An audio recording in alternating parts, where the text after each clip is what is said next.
खै आजकल त आइपिओ नै पर्दैन। एउटै हजारले कतिवटाको आइपिओ भर्नुपर्ने होला? कम्पनीहरूको आइपिओ पार्ने सजिलो र लिगल उपाय के होला?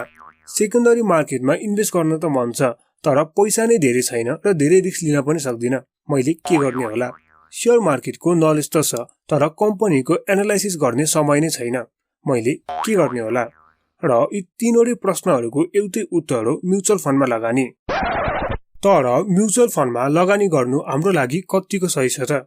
के हामीले नेपालको कन्टेक्स्टमा म्युचुअल फन्डमा इन्भेस्ट गरेर राम्रो रिटर्न कमाउन सक्छौं त? यो कुरा हामी सबैलाई थाहा छ कि म्युचुअल फन्ड र डिभेन्चरहरूको आइपिओ हाम्रो नर्मल आइपिओहरू जस्तो पपुलर छैन। जसरी हाम्रो नर्मल आइपिओ 10 देखि 20 गुणासम्म पनि ओभर सब्सक्राइब भइरहेका छन्, त्यो हिसाबले हेर्ने हो भने लगानीकर्ताहरूले डिभेन्चर र म्युचुअल फन्डको आइपिओमा त्यति धेरै ध्यान दिएको देखिँदैन। र यो हुनुको कारण के होला त? यानी किन होला त यस्तो? किनभने डिभेन्चरबाट जुन रिटर्न हामीले पाउँछौं त्यो हामीले फिक्स डिपोजिटबाट पनि पाउन सक्छौं। यानी हामीले फिक्स डिपोजिट र डिभेन्चरमा चुज गर्न सक्छौं। त्यसैले डिभेन्चर किन्नु भन्दा त फिक्स डिपोजिट नै गर्दा हुन्छ नि भन्ने एउटा मान्यता पनि रहन्छ। तर जुन रिटर्न हामीले आइपिओबाट पाइरहेका छौं त्यो रिटर्न हामीले अरू ठाउँबाट पाउँदैनौं। जसरी आइपिओमा हाम्रो लगानी छिटो भन्दा छिटो 5 गुणादेखि 6 गुणासम्म भइरहेको छ, हो त्यही खालको रिटर्न डिभेन्चर र म्युचुअल फन्डले दिँदैनन्। तर हामीले यहाँ के बिर्सिनुहुन्न भने आइपिओले 6 देखि 7 टाइम्सको रिटर्न दिँदाखेरि म्युचुअल फन्डहरूले पनि त्यस पर्टिकुलर स्टक यानी त्यस पर्टिकुलर आइपिओमा 6 देखि 7 टाइमको रिटर्न पाएका हुन्छन्। किनकि कुनै पनि कम्पनीको आइपिओ म्युचुअल फन्डहरूको लागि 5% पहिले छुट्याएको हुन्छ, जुन मैले मेरो हरेक खालको आइपिओ एनालाइसिसको भिडियोमा पनि भन्ने गरेको छु। त्यसैले अब यो हिसाबले हेर्ने हो भने त म्युचुअल फन्डहरूले राम्रो रिटर्न दिनुपर्ने हो नि। प्लस अहिले हाम्रो मार्केट बुलिश ट्रेन्डमा छ, यानी पछिल्लो वर्षलाई हेर्ने हो भने पछिल्लो वर्षको भन्दा अहिले हाम्रो इन्डेक्स 100% भन्दा बढीले माथि छ। भन्नुको मतलब के हो भने म्युचुअल फन्डहरूले 1 वर्ष अगाडि जुन जुन कम्पनीहरूमा लगानी गरेको थिए त्यो कम्पनीहरूको शेयर मूल्य अहिले धेरै माथि छ, जसको मतलब म्युचुअल फन्डहरूले राम्रो रिटर्न त पक्कै पनि कमाएकै होलान्। जसले गर्दा म्युचुअल फन्ड कम्पनीहरूको प्रफिट र नेट एसेट भ्यालु यानी एनएभी पनि बढेको छ। त्यसो भए तापनि किन म्युचुअल फन्डहरूमा इन्भेस्टरहरूले त्यति लगानी गर्न रुचाउँदैनन् त? र हामीले म्युचुअल फन्डमा लगानी गर्दाखेरि कसरी लगानी गर्ने त? यदि तपाईँ इन्डिया, युएसए जस्ता देशहरूमा हेर्नुहुन्छ भने त्यहाँ म्युचुअल फन्डहरूमा प्राय सबै इन्भेस्टरहरूले केही न केही इन्भेस्ट गरेकै हुन्छन् भने ती म्युचुअल फन्डहरूले पनि रिटर्न राम्रै दिइरहेको हुन्छन्। तर हाम्रो नेपालको केसमा आखिर म्युचुअल फन्डहरूमा के कमी रह्यो त? वा किन इन्भेस्टरहरूले म्युचुअल फन्डलाई रुचाउँदैनन् त? र साथै हामीले नेपालको कन्टेक्स्टमा म्युचुअल फन्डहरूमा लगानी गर्दाखेरि कसरी र के को आधारमा लगानी गर्ने त? ती सबै कुराहरू हामीले आज यस भिडियोमा अगाडि कभर गरेका छौं। त्यसैले आजको यस भिडियोमा हामी म्युचुअल फन्ड के हो भनेर बुझ्नेदेखि लिएर म्युचुअल फन्डमा कसरी लगानी गर्ने त सम्पूर्ण कुराहरू कभर गर्नेछौं। यानी आखिर के हो त म्युचुअल फन्ड भनेको? क्लोज इन्डेड म्युचुअल फन्ड र ओपन इन्डेड म्युचुअल फन्ड भनेको के हो? म्युचुअल फन्डको एनएभी यानी नेट एसेट भ्यालु कसरी निकाल्ने र म्युचुअल फन्डहरूले लगानी गरेको कम्पनीहरू कसरी थाहा पाउने? म्युचुअल फन्डमा इन्भेस्ट गर्नुको फाइदाहरू के छन्? म्युचुअल फन्डमा इन्भेस्ट गर्नुको बेफाइदाहरू के छन्? र लास्टमा म्युचुअल फन्डमा इन्भेस्ट गर्दा हामीलाई फाइदा होला कि नहोला त? र यसमा लगानी गर्दाखेरि कसरी लगानी गर्ने त? यी प्रश्नहरूको जवाफ म हजुरलाई यस भिडियो मार्फत दिने प्रयास गर्नेछु। त्यसैले यो भिडियोलाई लास्टसम्म हेरिदिनु होला र लास्टको यानी 6 पोइन्ट भने नछुँदैकिन हेरिदिनु होला, किनभने यो भिडियोको सबभन्दा इम्पोर्टेन्ट कुराहरू मैले त्यो पोइन्टमा बुझाउने प्रयास गरेको छु। साथै यदि तपाईलाई डिभेन्चर भनेको के हो लगायतका शेयर मार्केटका बेसिक टर्महरूको बारेमा राम्रोसँग डिटेलमा जान्नु छ भने हामीले यसको लागि पनि share market for beginner series र शेयर मार्केट एडभान्स सिरिज भनेर दुईटा सिरिज बनाएका छौं। त्यसको लिंक पनि तपाईले तल डिस्क्रिप्सनमा वा माथि आई बटनमा पाउन सक्नुहुन्छ। ती भिडियोहरू पनि एकपल्ट अवश्य हेर्नु होला। ल त साथीहरू, अब ढिला नगरिकन भिडियोलाई सुरु गरौँ। Number 1, what is mutual fund? साथीहरू, कसैसँग शेयर मार्केटमा इन्भेस्ट गर्नको लागि पैसा त होला, तर शेयर मार्केटको इनफ नलेज र शेयर मार्केटमा टाइम दिन नसक्ने होलान् भने कसैसँग पैसा कम होला भने कसैसँग पैसा पनि कम होला र नलेज पनि कम होला। यी तीनै प्रकारको व्यक्तिहरूले शेयर मार्केटमा इन्डाइरेक्टली म्युचुअल फन्डको थ्रुबाट इन्भेस्ट गरेर शेयर मार्केटको हाई रिटर्न प्राप्त गर्न सक्दछन्। म्युचुअल फन्डहरूले सर्वसाधारणबाट ससानो रकम कलेक्ट गर्दछन् र त्यस पैसालाई राम्रो फन्डामेन्टल भएको कम्पनीहरूमा इन्भेस्ट गर्दछन्। यसरी इन्भेस्ट गर्दा म्युचुअल फन्डहरूले जति पनि रिटर्न कमाउँदछन् त्यसबाट आफ्नो खर्च कटाएर नेट प्रफिट निकाल्दछन् र त्यस नेट प्रफिटको केही अंश आफ्नो युनिट होल्डरहरूलाई एज अ क्याश डिभिडेन्ड फिर्ता गर्छन् भने बाँकी अंश म्युचुअल फन्डहरूले रिइन्भेस्ट गर्दछन्। जसरी कुनै पनि कम्पनीको तपाईसँग शेयर छ भने तपाईले त्यस कम्पनीको शेयर होल्डर भनिन्छ, त्यसै गरी नै यदि तपाईसँग म्युचुअल फन्डको शेयरहरू छ भने तपाईलाई युनिट होल्डर भनिन्छ। त्यस्तै अब जाऊ हामी हाम्रो नेक्स्ट पोइन्टमा। Number 2, types of mutual fund. Close indeed mutual fund र ओपन इन्डेड म्युचुअल फन्ड गरी म्युचुअल फन्डको दुईवटा प्रकारहरू छन्। त्यसैले सबभन्दा पहिला कुरा गरौँ क्लोज इन्डेड म्युचुअल फन्डको बारेमा। क्लोज इन्डेड म्युचुअल फन्डले निश्चित समयको लागि निश्चित युनिटहरू इस्यु गर्दछ। जस्तै सिद्धार्थ इन्भेस्टमेन्ट ग्रोथ स्किम 1 एउटा क्लोज इन्डेड म्युचुअल फन्ड थियो, जसको इस्यु 2069 मङ्सिर 17 गतेका दिन 5 वर्षको लागि खोलाइएको थियो। यस स्किममा 4 करोड किता शेयर खोलाइएको थियो। यो म्युचुअल फन्डको प्रति किता 10 रुपैयाँ तिर्नु परेको थियो भने 5 वर्ष पश्चात यानी 2074 पौषतिर यस म्युचुअल फन्ड एक्सपायर भएको थियो र युनिट होल्डरहरूले प्रति किता करिब 20 रुपैयाँको दरमा पैसा फिर्ता पाएका थिए र त्यसको साथसाथै 124.5% क्याश डिभिडेन्ड पनि पाएका थिए।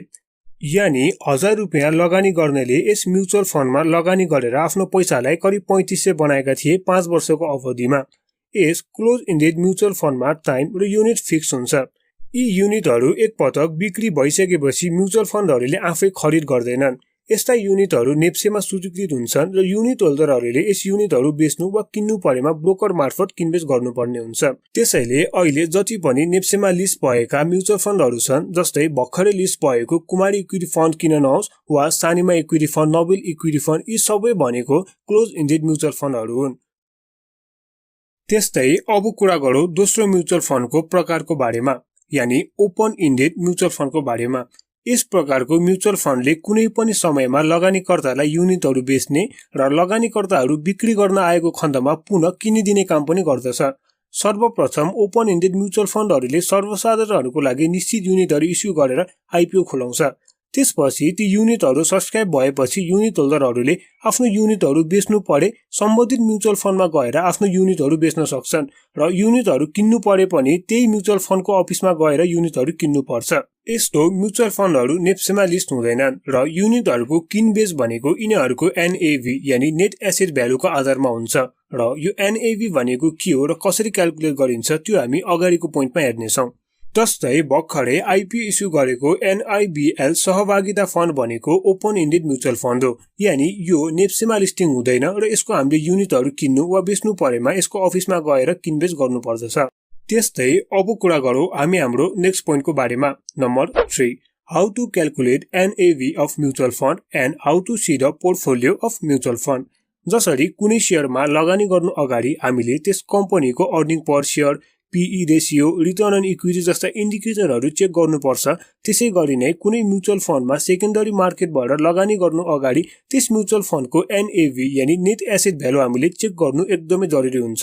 मेरो पर्सनल ओपिनियनमा तपाईले म्युचुअल फन्डको आइपिओमा इन्भेस्ट गर्नुभन्दा पनि सेकेन्डरी मार्केटमा एनएभी हेरेर लगानी गर्दा बेटर हुन्छ जस्तो मलाई लाग्छ। यसको बारेमा हामी भिडियोको लास्ट पोइन्टमा अवश्य पनि कुरा गर्नेछौँ। त्यसैले अब कुरा गरौँ कि हाउ टु क्याल्कुलेट एनएभी यानी नेट एसेट भ्यालु कसरी क्याल्कुलेट गर्ने भनेर। म्युचुअल फन्डहरूले लगानी गरेको शेयरको टोटल मार्केट भ्यालुबाट तिर्नुपर्ने दायित्व, जसलाई हामी लायबिलिटिज पनि भन्छौँ वा भनौँ खर्चहरूलाई घटाइसकेपछि त्यस म्युचुअल फन्डको नेट एसेट भ्यालु निक्लिन्छ र त्यस नेट एसेट भ्यालुलाई टोटल नम्बर अफ युनिट, यो युनिट भनेको चाहिँ म्युचुअल फन्डले आइपिओ जारी गर्दाखेरि कति युनिट निष्कासन गरेको थियो त्यो युनिट भनेको, यानी त्यस एसेटको भ्यालुलाई यस टोटल नम्बर अफ युनिटले डिभाइड गरेपछि net asset value per unit निक्लिन्छ। जस्तै यदि कुनै कम्पनीको नेट एसेट भ्यालु 10 लाख छ र त्यसको 1 लाख युनिट छ भने 10 लाखलाई 1 लाखले डिभाइड गर्दाखेरि आउँछ 10 र यही 10 भनेको त्यस कम्पनीको net asset value per unit हो। तर हामीले एनएभी यानी नेट एसेट भ्यालु आफूले नै निकाल्नु पर्दैन। म्युचुअल फन्डले हरेक महिना सकिएपछि कुनै राष्ट्र दैनिक पत्रिकामा म्युचुअल फन्डले आफ्नो एनएभी, आफ्नो पोर्टफोलियो, प्रॉफिट लस के भयो त्यो सबै प्रकाशित गर्ने गर्दछ। यस्तो सूचना म्युचुअल फन्डले आफ्नो वेब पेज मार्फत पनि प्रकाशित गर्दछ। म्युचुअल फन्डले लगानी गरेको कम्पनीहरूको लिस्टले हेरेर पनि सर्वसाधारणहरूले लगानी गर्न सक्दछन्, किनभने म्युचुअल फन्डले जहिले पनि डिप एनालाइसिस गरेर कुनै पनि शेयर किन्दछ वा बेच्दछ। त्यसकारणले गर्दाखेरि हामी यदि नयाँ छौँ भने हामीलाई शेयर छनौट गर्न सजिलो हुन सक्छ र यसको बारेमा मैले यो भन्दा अगाडिको भिडियोमा यसलाई फोकस गरेर बनाएको छु, यानी म्युचुअल फन्डहरूले लगानी गरेको शेयरहरू कसरी हेर्ने भनेर।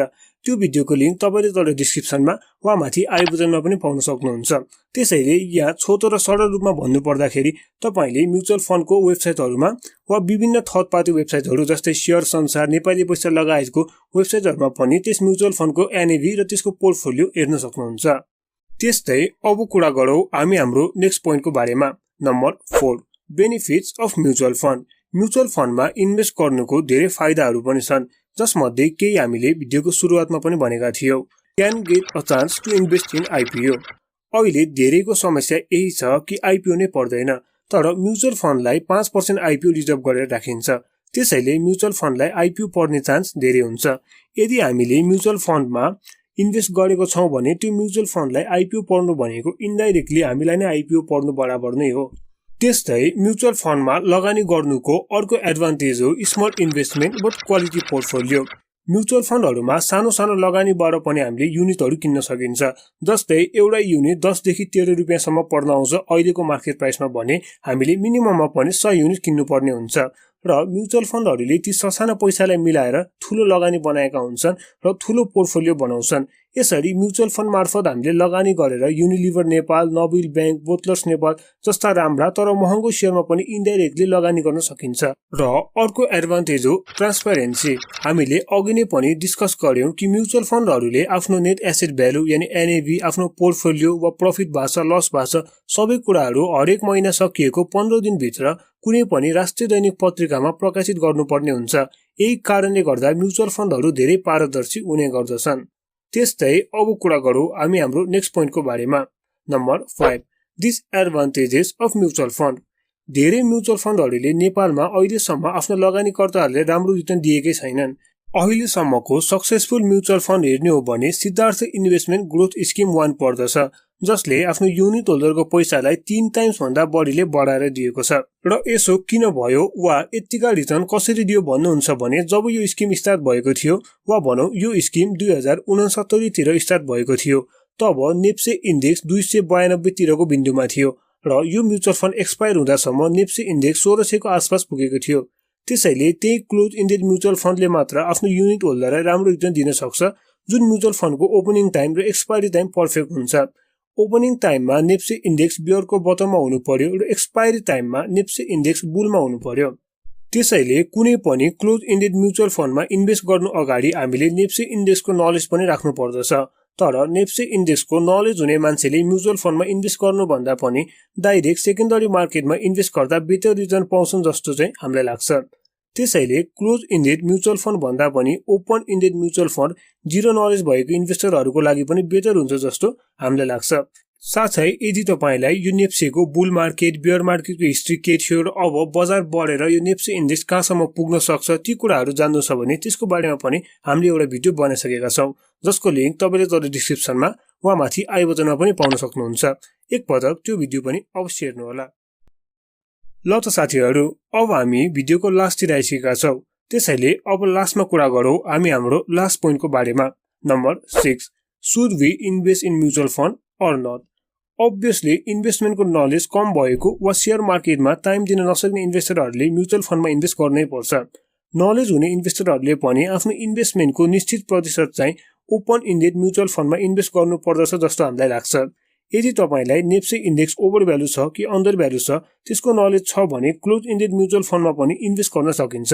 म्युचुअल फन्डहरुको आइपिओ अरु आइपिओ जस्तो पपुलर नभएको हुनाले सेकेन्डरी मार्केटमा धेरै क्लोज इन्डेड म्युचुअल फन्डहरु आफ्नो नेट एसेट भ्यालु भन्दा पनि कममा पाइरहेको हुनाले सेकेन्डरी मार्केटबाट एनएभी दाँजेर वा भनौं 2-4 वटा राम्रो म्युचुअल फन्डहरुको एनएभी लाई कम्पेयर गरेर हामीले सेकेन्डरी मार्केटबाट पनि क्लोज इन्डेड म्युचुअल फन्डहरु किन्न सक्छौं भने ओपन इन्डेड म्युचुअल फन्ड त हामीले एनएभी मै किन्नु पर्छ। त्यसकारणले यसमा खासै धेरै फरक पर्दैन। त्यस्तै अब कुरा गरौँ कि इन्डिया र युएसए को तुलनामा नेपालमा म्युचुअल फन्डहरु किन पपुलर छैन वा भनौं किन त्यतिको रिटर्न दिन सक्दैनन् र त्यसको लागि के गर्नु पर्ला त भनेर। यदि तपाई इन्डियामा हेर्नुहुन्छ भने त्यहाँको स्टक मार्केटमा करिब 5000 वटा भन्दा बढी कम्पनीहरु लिस्टेड छन्। त्यसैगरी युएसए को स्टक मार्केटमा करिब 3500 भन्दा बढी कम्पनीहरु लिस्टेड छन्। त्यसैले त्यहाँ जुन इन्भेस्टरहरुसँग शेयर मार्केटको राम्रो नलेज छ वा भनौं एक्सपर्टाइज हुन्छ उनीहरुले पनि म्युचुअल फन्डमा इन्भेस्ट गर्नु नै पर्छ वा भनौं गरेका हुन्छन्, किनभने उनीहरुले पनि त्यत्रो 4000 5000 वटा कम्पनीको शेयरलाई ट्र्याक गर्न सक्दैनन्। तर नेपालमा हेर्नुहुन्छ भने जम्मा 200 प्लस कम्पनीजहरू मात्र नेप्सेमा लिस्ट भएका छन् र त्यो 200 वटा कम्पनी मध्ये पनि Unilever Nepal Limited, Ports Nepal, राष्ट्रिय बीमा कम्पनी लगायतका 5-10 वटा कम्पनी बाहेक सबै कम्पनीको प्राइस जेनरल पिपलको लागि यानी हामी आम सर्वसाधारणको लागि अफोर्डेबल नै छ। त्यसैले हामीले यी कम्पनीहरूको शेयरमा डाइरेक्ट नै इन्भेस्ट गर्न सक्छौं र डाइरेक्ट यसरी इन्भेस्ट गर्दा प्रफिट पनि धेरै हुन्छ, रिटर्न पनि धेरै आउँछ। त्यसैले नेपालको केसमा डाइरेक्टली इन्भेस्ट गर्दा सजिलो छ र रिटर्न पनि धेरै आउँछ म्युचुअल फन्डहरुमा भन्दा। साथै थोरै कम्पनीहरु मात्र भएकाले कम्पनी ट्र्याक गर्न पनि सजिलो छ र प्राइस पनि अफोर्डेबल छ। यसकारणले गर्दा पनि नेपालको केसमा म्युचुअल फन्डहरु कम लोकप्रिय छन् इन्भेस्टरमाझ। त्यसैले सेबन यानी धितो पत्र बोर्ड र नेपाल सरकारले म्युचुअल फन्डमा एउटा यस्तो फिचर ल्याउनु पर्छ जसले गर्दा म्युचुअल फन्डहरु एट्र्याक्टिभ होस्। जस्तै अहिले हामीले विदेशी शेयर मार्केटमा इन्भेस्ट गर्न सक्दैनौं र यदि हामीले इन्भेस्ट डाइरेक्ट गर्यौं भने पनि रिस्क पनि धेरै हुन्छ, किनभने जति नलेज हामीसँग नेपाली कम्पनीहरुको छ त्यति नलेज विदेशी कम्पनीहरुको हुँदैन। त्यहाँको रुल्स एन्ड रेगुलेसन हामीलाई राम्रोसँग थाहा हुँदैन। त्यसैले डाइरेक्ट इन्भेस्ट गर्न थाल्यो भने हामीलाई लस पनि हुन्छ अनि अहिले नेपालबाट डाइरेक्ट इन्भेस्ट गर्न मिल्दैन पनि। त्यसैले नेपालको म्युचुअल फन्डको 25% चाहिँ विदेशी स्टक मार्केटमा इन्भेस्ट गर्न दिनुपर्छ जस्तो हामीलाई लाग्छ। यसो गर्यो भने म्युचुअल फन्ड एउटा कम्पल्सरी इन्भेस्टमेन्ट हुन जान्छ, किनकि जसलाई विदेशी कम्पनीहरुमा इन्भेस्ट गर्न मन छ उनीहरूले म्युचुअल फन्डमा इन्भेस्ट गर्ने भए। म्युचुअल फन्ड जति पपुलर भयो त्यति नै हाम्रो देशको शेयर मार्केट वा भनौं क्यापिटल मार्केट पनि स्ट्रङ हुन्छ। बट यसो गर्दा एउटा रुल पनि हुनु पर्यो कि म्याक्स 25% मात्र विदेशी शेयर मार्केटमा इन्भेस्ट गर्न मिल्ने। फेरि म्युचुअल फन्डले धेरै इन्भेस्ट गर्न थाल्यो भने त हाम्रो देशको स्टक मार्केटमा नेगेटिभ असर पर्न सक्छ। यसो गर्यो भने म्युचुअल फन्ड पपुलर पनि हुन्छ अनि ओभर सब्सक्राइब पनि आरामले हुन्छ अनि नयाँ म्युचुअल फन्डहरु जस्तै इन्डेक्स फन्ड्सहरु नै आउन थाल्छ, जसले गर्दा इन्स्टिट्युसनल इन्भेस्टरहरु बढ्छन् अनि हाम्रो शेयर मार्केट स्ट्रङ हुन्छ। तर यस्तो म्युचुअल फन्ड भने ओपन इन्डेड म्युचुअल फन्ड हुनुपर्छ, किनभने म्युचुअल फन्डको एनालाइस्टहरुलाई पनि विदेशी मार्केटको धेरै नलेज नहुन सक्छ अनि उनीहरुको टाइमिङ गलत भयो भने इन्भेस्टरलाई ठूलो लस हुन सक्छ। त्यसैले फिक्स टाइम वाला म्युचुअल फन्ड भन्दा पनि अनलिमिटेड टाइम वाला म्युचुअल फन्ड भयो भने टाइमिङले धेरै असर हुँदैन अनि शेयर किन्ने टाइम गलत भएछ भने पनि एभरेज आउट गर्न सकिन्छ। ल त साथीहरु, यी थिए म्युचुअल फन्ड भनेको के हो, कति प्रकारका छन् र क्लोज इन्डेड भन्दा ओपन इन्डेड म्युचुअल फन्ड किन राम्रो छ, साथै म्युचुअल फन्डलाई हाम्रो नेपाली शेयर मार्केटमा पपुलर बनाउनको लागि के कदमहरु चाल्न जरुरी छ, त्यसमा हाम्रो थोरै धारणाहरु। तपाईलाई यो भिडियो कस्तो लाग्यो त?